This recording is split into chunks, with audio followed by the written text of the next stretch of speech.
بسم اللہ الرحمن الرحیم۔ تمام بہنوں اور بھائیوں کو چینل یسرب کے والے میں خوش آمدید۔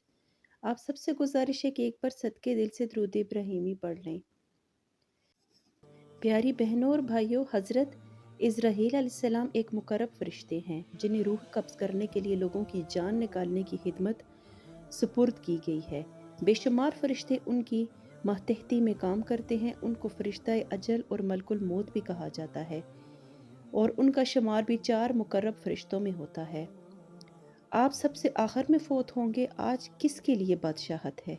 اس آیت کے تحت مفسرین لکھتے ہیں کہ جب زمین اور آسمان سب فنا ہو جائیں گے، سب سے آخر میں حضرت اسرائیل علیہ السلام کی روح قبض ہوگی۔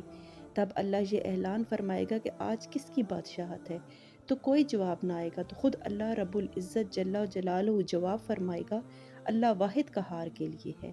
بعض علماء مفسرین اللہ پاک واقعہ معراج کے زمرے میں لکھتے ہیں کہ نبی کریم رؤوف الرحیم صلی اللہ علیہ وآلہ وسلم کے رفیق حضرت سیدنا جبرائیل علیہ السلام تھے اور آپ صلی اللہ علیہ وسلم کے براق کی رکاب حضرت سیدنا میکائیل علیہ السلام نے پکڑ رکھی تھی، جبکہ دامن رحمت حضرت سیدنا اسرافیل علیہ السلام کے دست اقدس میں تھا، اور آپ صلی اللہ علیہ وآلہ وسلم کو آسمانوں پر بلائے جانے والے خود رب جلیل عز و جل تھا، اور جن کو بلایا گیا تھا وہ حضرت سیدنا محمد مصطفیٰ صلی اللہ علیہ وآلہ وسلم تھے۔